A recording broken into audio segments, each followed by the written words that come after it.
Now I'm on the streets of Thailand today and I've come across a really bad situation for the dogs. I've come into the middle of a group of 20 dogs that are all in a really bad shape. Well, there's actually maybe 16 to 20. There's so many I can't figure it out. But these are dogs that are really sick. I'm going to grab this one down beside me and show you one of the puppies. There's 16 of these. They are incredibly sick. If I look in this one's ears, for example, he's got ticks all over them. They're dogs that could die, they're dogs that have been bitten. There's lots of different packs here. We're going to have to sterilize them. This is saving 16 dogs on the streets of Thailand.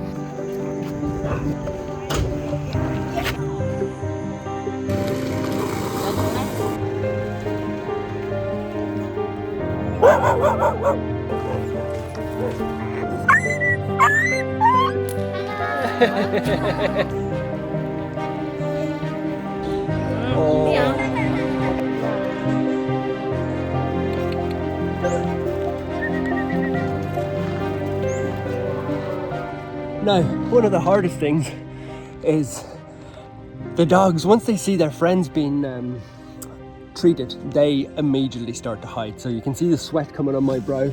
This little guy in here has seen his sister or his brother being treated and he has no intention of coming out. So I'm gonna have to reach in, hopefully not get bitten, and just gently pull him out.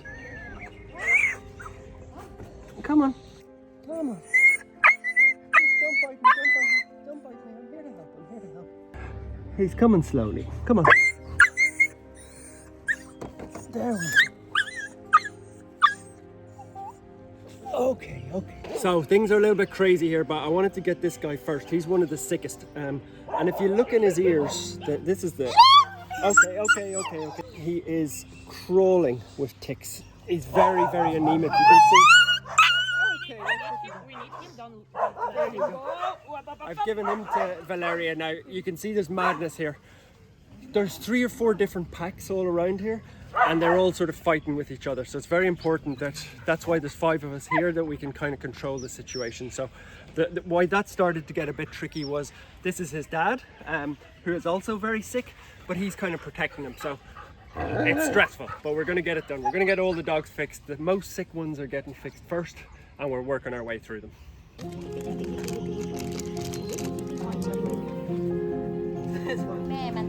Okay,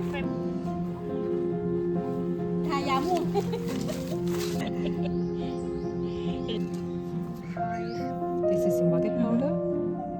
So this little girl is the sickest. She's going to have to come to the land. You can see she's got a massive puncture wound in her back, and she's also got a lot of problems up on the back of her. So she's going to come to the land for a couple of days because she needs the emergency care. There's maggots living in there. But it's not super serious. We'll be able to fix her, but she is, out of all of the dogs, she definitely needs to come with us to the land to get proper care. Now, as the madness continues behind me, we're trying to fix these dogs and it's hard. One thing that would help us massively is if you hit the subscribe button. It really does help us spread the word.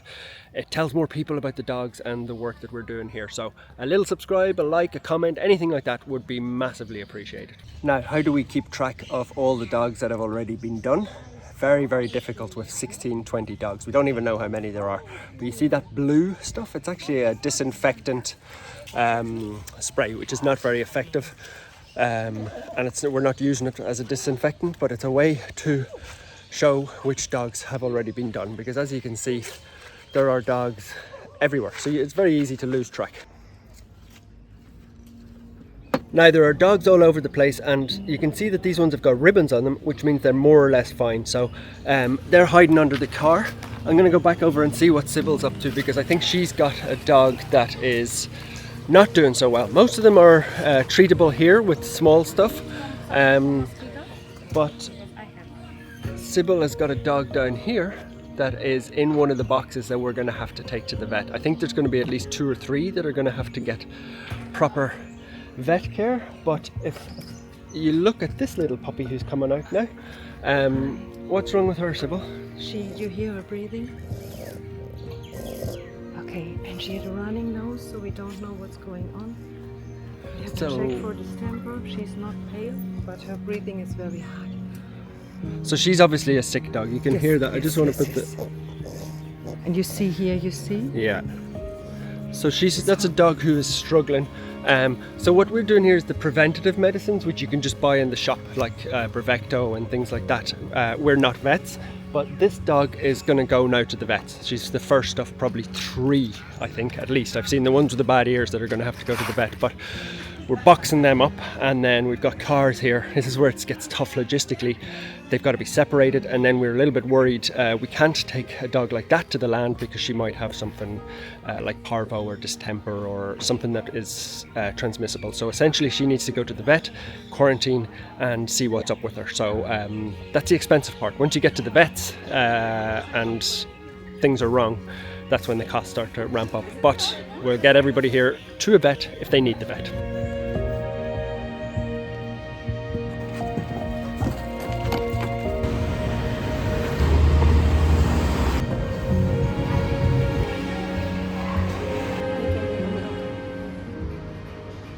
Now, I just ducked in for a bit of shade here because it's unbelievably hot. We're about 2 hours in.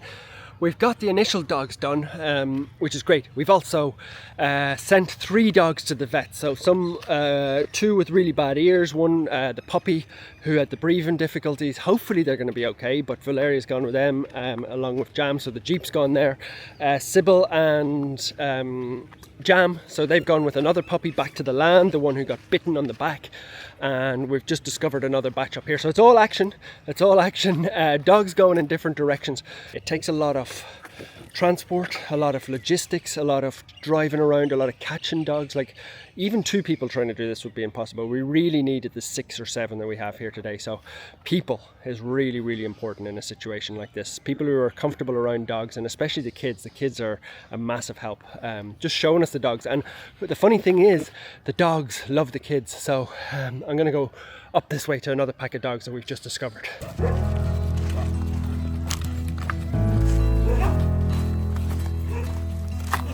Dogs absolutely everywhere. This is unfortunately just how poor the area is. You can see down here there could be 30, 40 more dogs here. Oh, the kids are calling me down here to show me more dogs. Here, Sybil. Oh, so the kids are always the ones who come out. Look at this, with the little puppy. Oh, so they come out from everywhere, all these little puppies with the little kids. So they're all very proud of their dog. So it's very important to support them with medicine and to try and help them as much as possible. Lovely kids. Hello everybody, say hello.